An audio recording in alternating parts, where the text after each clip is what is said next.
to Coffee and Anime. I'm your co-host, Mariana, Creation Odyssey. And now your other co-host, Steph, or Stalagmite Thrilla. So here on Coffee and Anime, Steph and I wanted to go back through some of the older shoujo anime that we both love and revisit them and give them a ranking of some sort via coffee names. So, yeah. Steph, what are the descriptions again? I don't remember.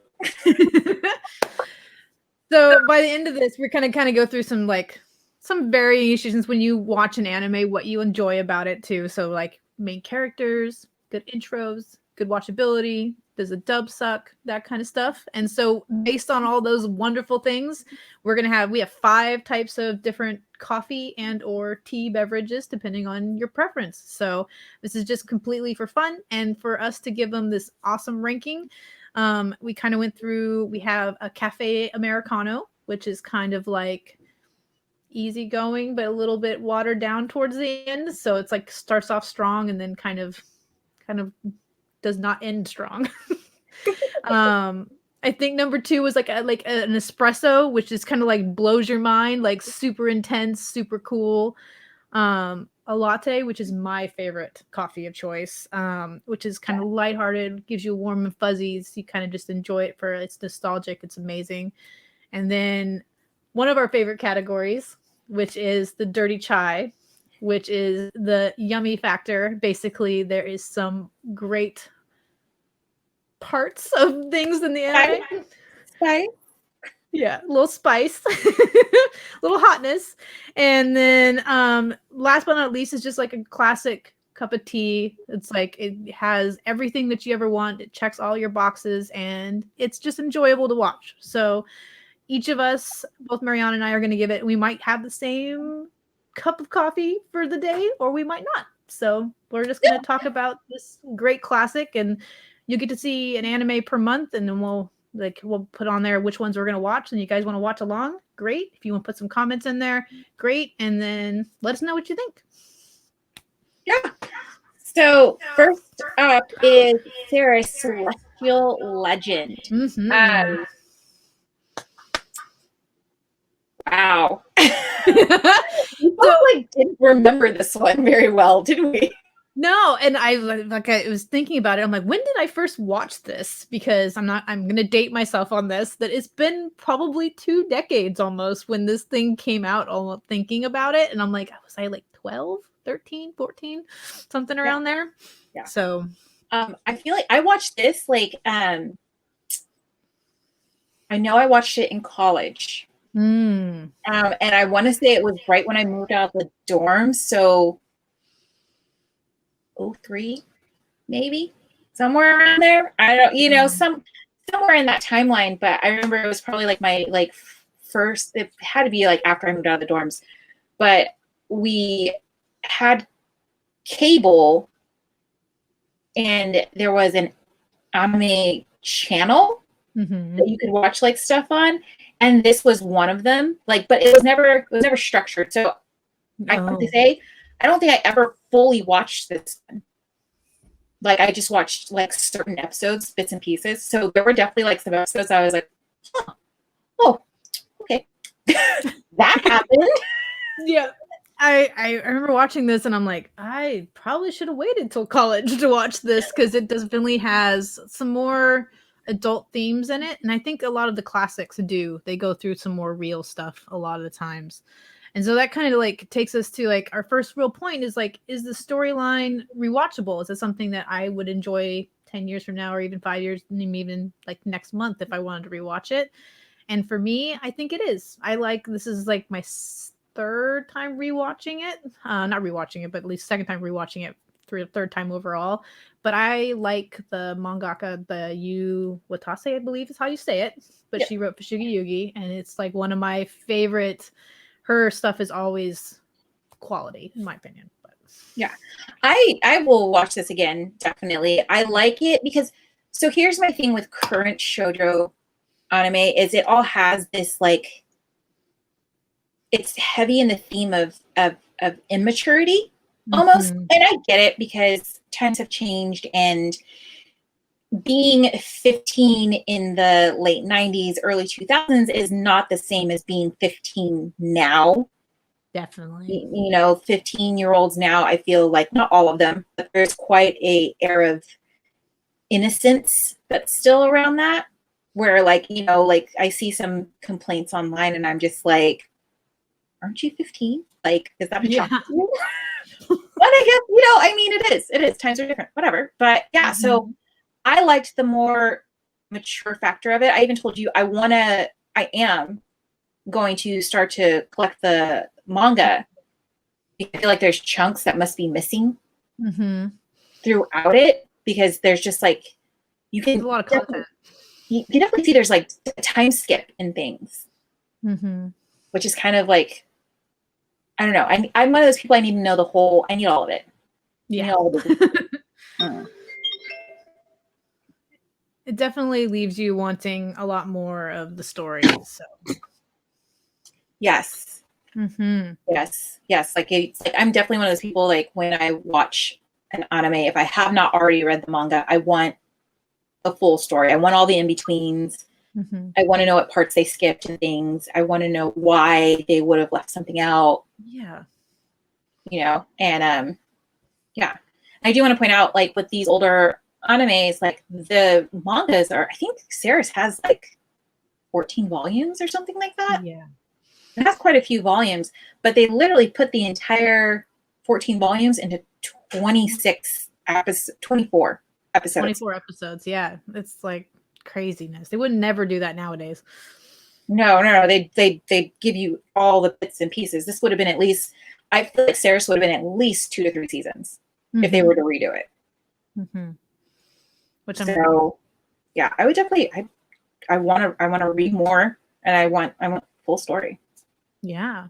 So is the storyline, I mean, we won't go into too many details. I want people to watch it and kind of like go through things like this, but it's definitely unique. It's not your normal kind of shojo. They go through a lot of things about family drama and history and things lasting generations, and not in a good way. So, and these poor kids get caught up into it, not knowing anything about it, and thrown into this whole thing. And it's about a 16-year-old girl basically having to grow up rather quickly because she's realizing that her family wants her dead.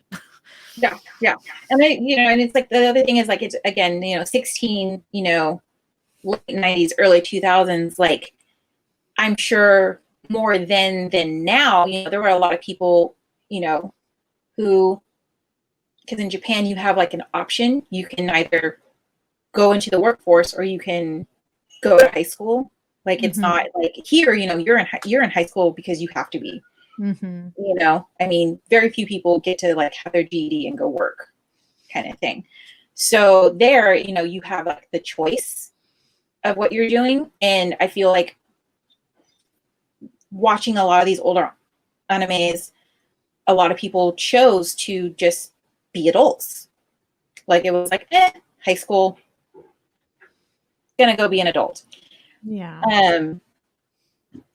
So it's I don't know if it's like it's thrusted on her, but at the same time, it seems so well adjusted. Like I feel like by episode like 16, she's not going to school anymore. It's like, whatever. Yeah, she's pretty much decided her own little path on everything on her journey. It's a hell of a journey of adulthood, I will tell you that, because I was like, oh my gosh, this poor kid. I'll give the next one on here is like, I think, we're gonna just go to main character first, and then we'll do the next one. So we're gonna talk about Aya in general, because I usually, a heroine in these times in a shoujo can be one of two things: super cool and adaptable and kind of like makes their way and is a very solid person, or ridiculously annoying and you watch it for all the side characters of the story, but you endure a heroine that can grind on your gears quite a bit. So I think Aya actually grows from, she's a little bit annoying in episode 1, but she endearing by the end. She, you know what? She does grow on you. Yeah. She really does, because like for the first 10 episodes, she's so whiny. Just I was gonna give her one. Yeah.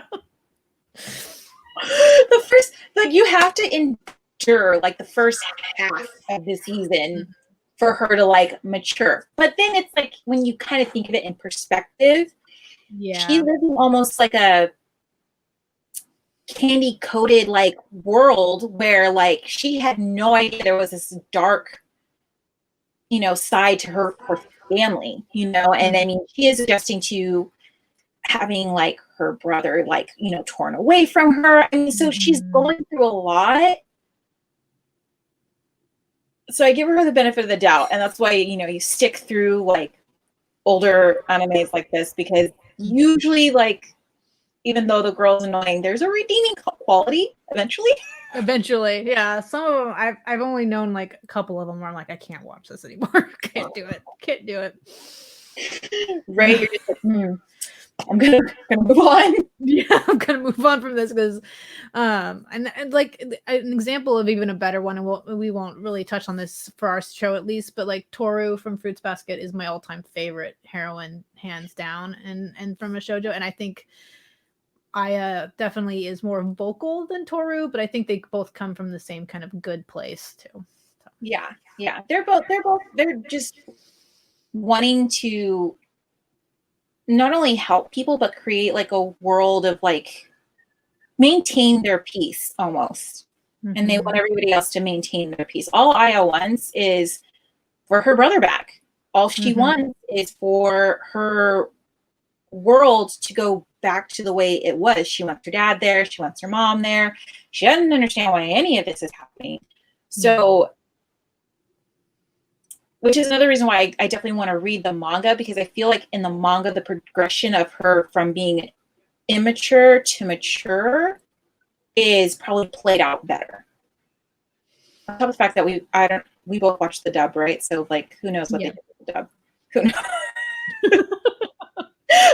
This is a point in time, you know, this is like Deke times, you know, where they just like took dubs and just made up whatever came out of their mouths. So yeah.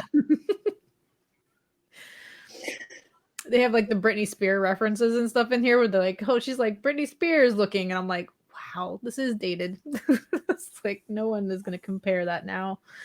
That being said, one of the greatest things about a shoujo is the main love interest and how he relates both in hotness but also like in storyline and everything like that, and how they fit.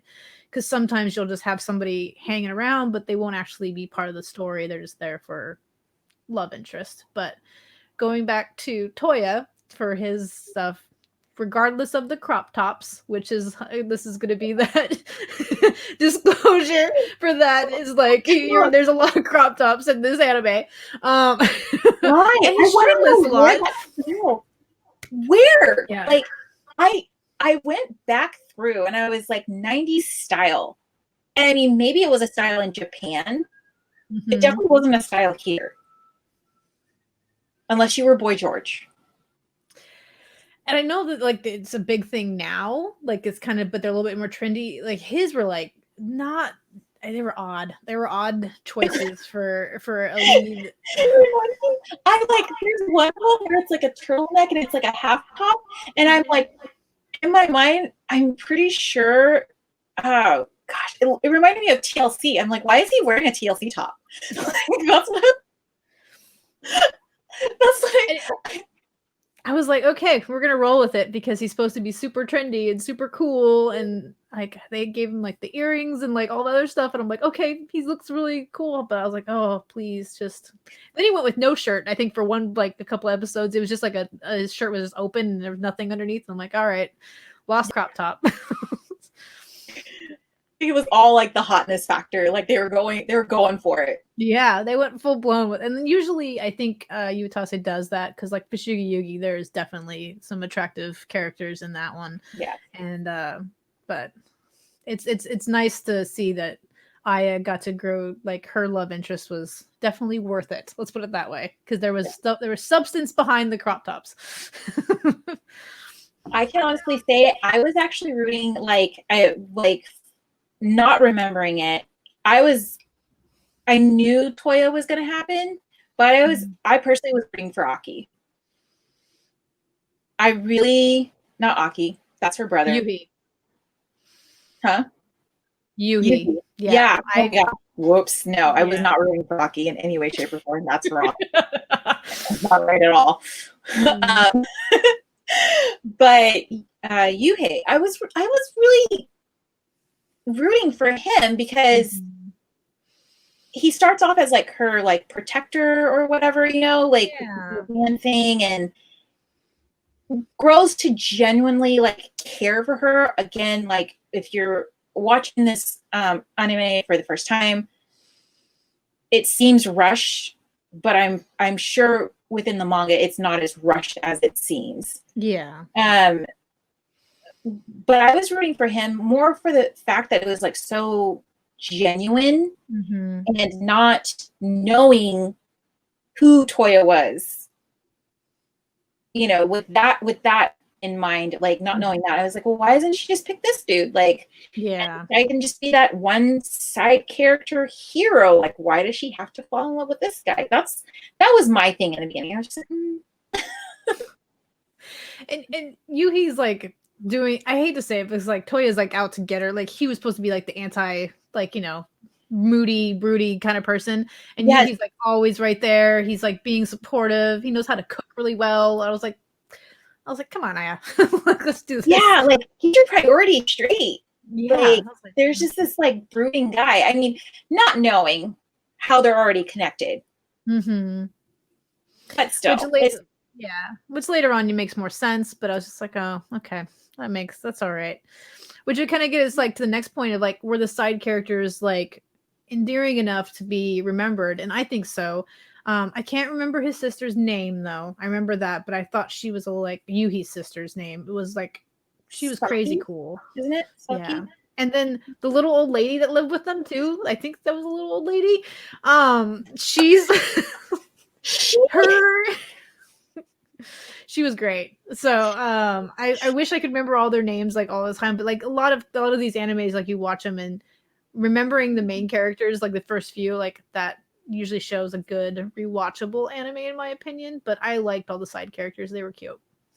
I love Mrs. What? I can't remember. Mrs. Q. Mrs. Q. Yeah, Mrs. Q. She's ridiculous. She like the way and I want to go back and actually try, because I usually can't do it, but I really do want to try to listen to the sub and see if she's just as ridiculous in the sub as she is in the dub. Which I would love. It would just send me if she was just as ridiculous and it wasn't just like, you know, like, yeah, can't see me. It wasn't just somebody putting in like subtitle kind of stuff. Yeah. Comic relief, but she makes it. Well, she takes the most like serious situations and just like kills them. Her interactions with Yuhi too, I felt so bad for him because he was like trying to like be suave and like do his thing, and she's like, nope. Yeah.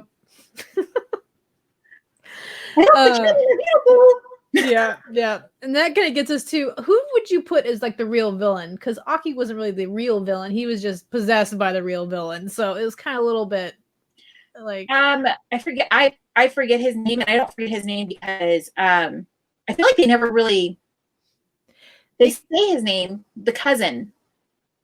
I feel like the cousin, more than anything, is definitely 110% the villain, because instead of he could have just left them alone. He could have dropped the project, especially after the grandfather passed away. He could have dropped the project and everything, but like, I mean, his obsession with Ceres was so like he like took it to a whole other like level, I think, you know. And I don't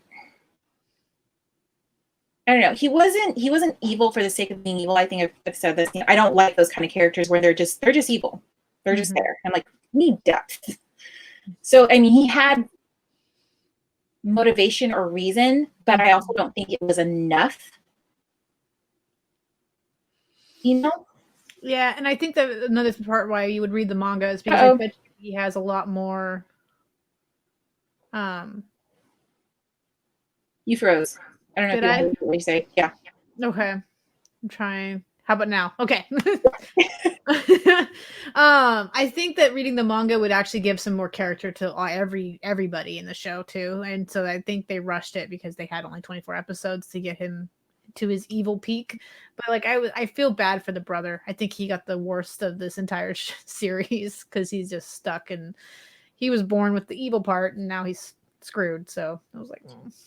Well, I feel sorry for Aki even more than anything because, like, I mean, I get it. Aya's the victim, Mhm. throughout this whole series, and like Ceres definitely is 110% a victim, Mhm. but I feel like he is the one that I feel the most sorry for because he tried.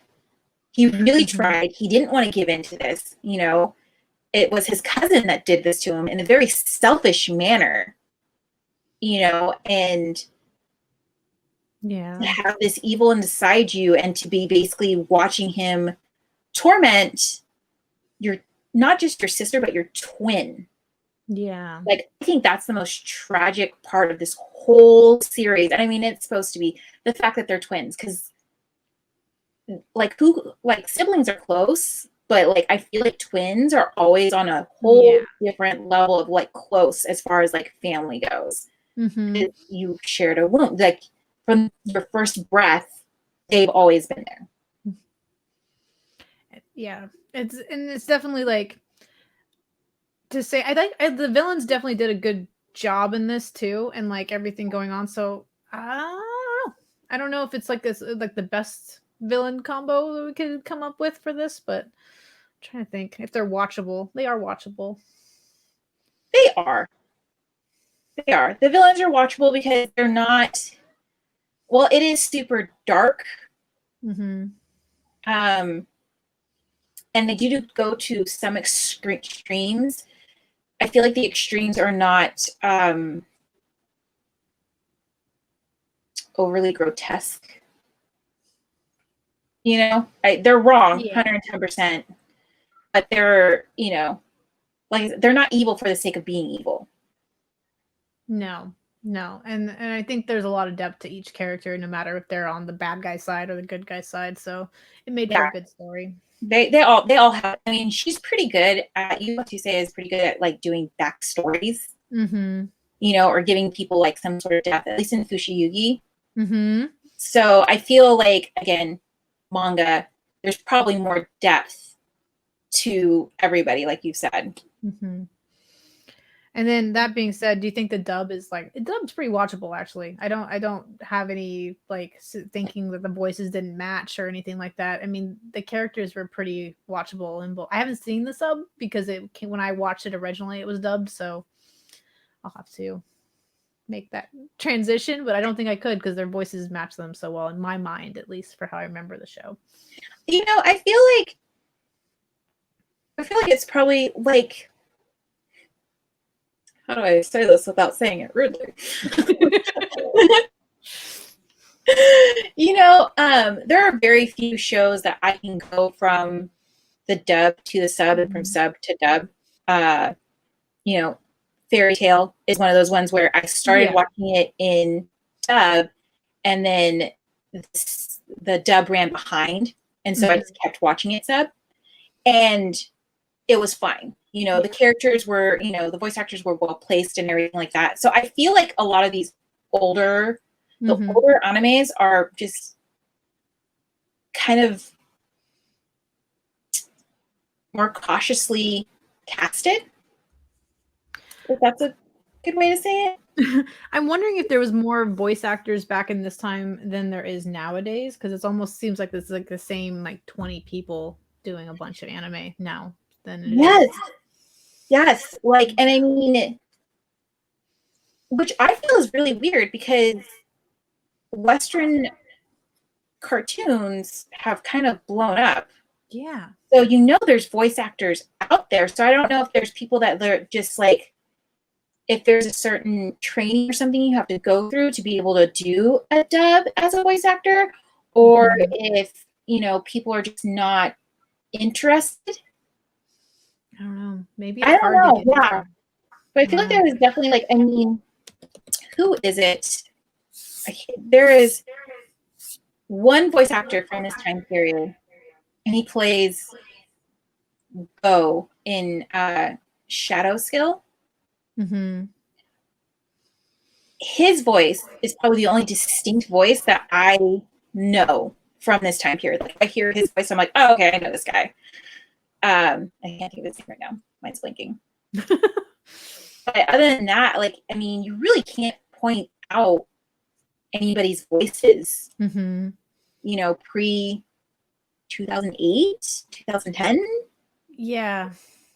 Like, unless they're like in Dragon Ball. I think that's like the most distinct dub that anybody can know. It's like from Dragon Ball Z. And then even then, a lot of the Dragon Ball Z dubbed are in like Gundam Wing, and you wouldn't know it because they sound different. They're actually that good. So it's Well, and then and like, oh, like Bleach's dub is like really good. I mean, the only reason you know Johnny Young Bosch is because his voice is so distinct. Mm-hmm. But then in the same aspect, he plays Renton in the dub for Eureka 7, which, you know, two totally different voices.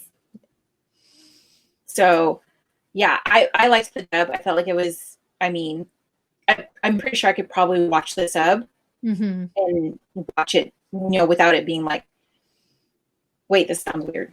Yeah. I think it would be is one of those ones you could watch either way. But if you like dub, it's not going to be bad. So yeah, no, the dub is fine. The dub is fine. I mean, there's probably somebody out there that like actually speaks Japanese. It'll be like they're saying all things wrong, but I mean, it didn't lose anything for me. You know, it's only 24 episodes, so I mean, if it was longer and like more in depth, maybe after I read the manga, it'll be a little bit better. But I read the manga a long time ago, actually. Now that I think about it, because I think I read it like, you know, back in the day when it's like scanlations, like you don't have to have the books, so it's like probably was not the right way to read it either. So it's one of those things. I love it. So it was probably bad translation because you never know where those things come from. You got your like blue, you got your colored iMac, and you're under your covers, and you're like scanlation, like trying to like download it. Like, it's awful. That being said, the next, like the final thing for like an anime, and if you people want to put up some other things you want us to go over, if there's parts of animes that you guys like kind of judge something on, like what makes such a great anime. But to me, the intro and outro songs are like kind of like the things that really hook me into watching things. And I like an anime where I can watch them the entire time.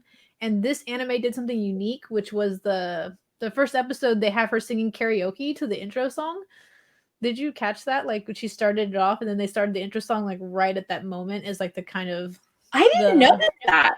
Yeah, it was super, super cool. I was like, oh, okay. Nah. But I like watching these ones are very lovely and it's kind of softer, especially after all the crazy dark content. And as the episode goes, it's nice to have like the little music. Yeah. I like the music. I feel like it's not too memorable. No, it's not memorable in any way, shape, or form. But it's definitely like I don't feel the need to go, oh my god, this song, you know. Let me download it. Like if I have to skip the intro or if I have to skip the outro, then I'm not gonna watch it again. Just for the simple fact that it's kind of a pain unless it pops up on Netflix and I can do the thing. Yeah, it definitely brought back a nostalgia. Like I remember the intro, like when watching it, and I'm like, oh, okay, this is the one for Ceres. But I'm like, after a while, I'm like, okay, I have to move on. I want to know what's going on with the story. We're gonna move on with this. I'm not gonna watch it 50 times. Yeah, no. It's no what's a good outro? Jujutsu Kaisen's yes. outros are freaking awesome. I like that. It's always on in my car now. I love that outro song. Yeah. No, that's so good. But Yeah, no, I feel like a lot of those older animes are they, this music's so dramatic Mm-hmm. that you're just like you can do it like a couple of times, and then after like a couple of times you're like, okay, I'm just gonna because the show's good, but I'm gonna skip this Yes. 10-second I thing. don't need this right at this moment. But I can definitely like with Ceres, I can definitely do something, and have like the outro going on in the background, and it didn't bother me. Like it was like, oh, intermission in between episodes. Like, There you go. Get up and refill your coffee. yeah. That being said, that's the end of our little points, and now we get to choose kind of what our own personal like coffee would be for this. For me, I think this is going to be my cup of tea, where it kind of like checks all my anime boxes that I want to have going on. It's nice and relaxing. It's nostalgic to kind of sit back and rewatch, but it's not really like impactful or kick you in the face. And Toya is not yummy enough for a dirty chai. So, No, mm-mm. he's not. I'm gonna agree. It's a nice cup of tea. Will I watch this again? Yes. Am I gonna get the manga? Yes. Is it super high on my manga list? No, not right now because there are other manga that I need to get first. But Yeah, it's a good watch, and if you go in knowing the context, like you have to know that this is dark. This isn't going to be a maid sama or a kami-sama kiss. This isn't that type of anime. This is it's old school. I mean, people always make fun of like, magical girls now. You've got like Pretty Cure and then magical girls from like, 10 years ago, and it's like Madoka. yeah, exactly. There's a huge difference. And there's just a more mature tone. So I feel like if you are younger and you're going to watch this, you need to know if you can handle the depth of the content and the reality, because this is very like, how could I put it's very slice of life real. I mean, even though they've got like blonde hair and stuff like that, like it's fantasy, but it's dark, and yeah, but I like it. Yeah, there's definitely, even with a little bit of like celestial maiden spirits passed down and all that stuff, there's a lot of real life trauma for the main character to get through and everything else. Yeah. Kind of realizing that. Yeah.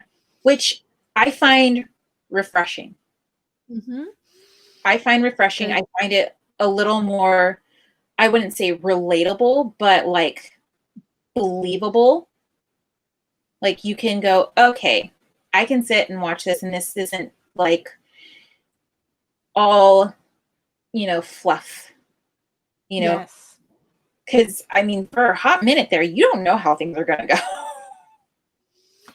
And she's good at like getting that to that point. Like usually, she wrote Alice 19th as well, which is I read. They don't never made a anime on it, but they should.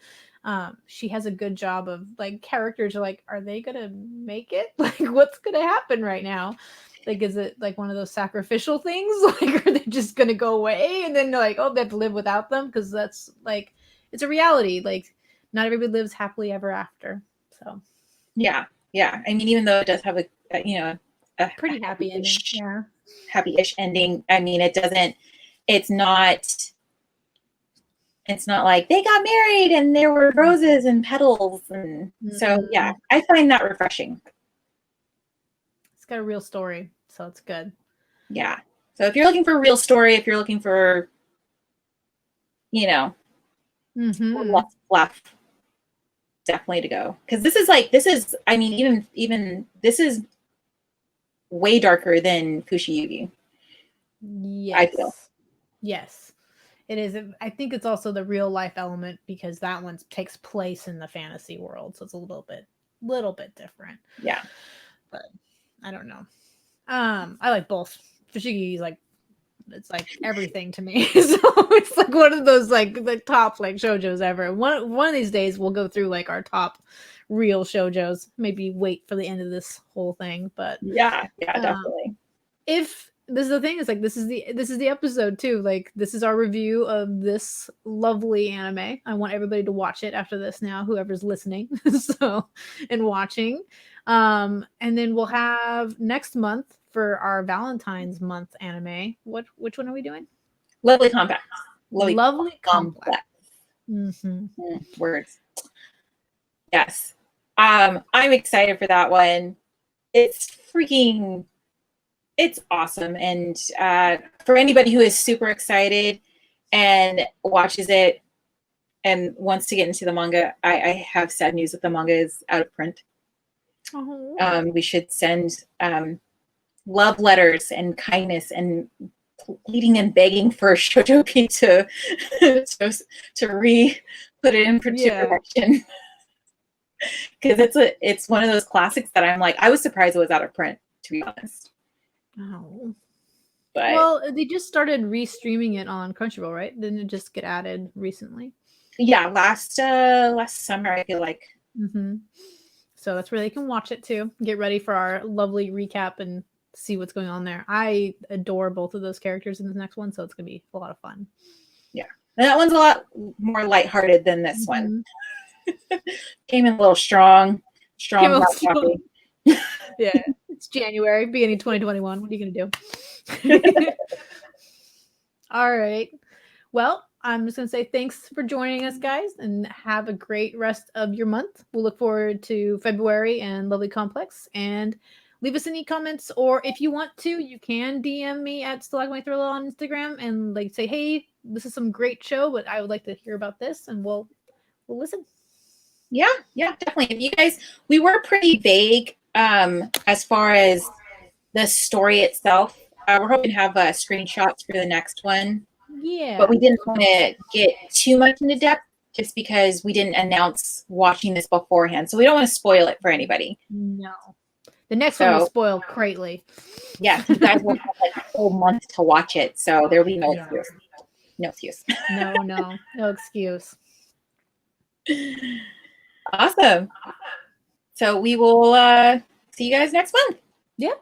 Have a good one. See ya.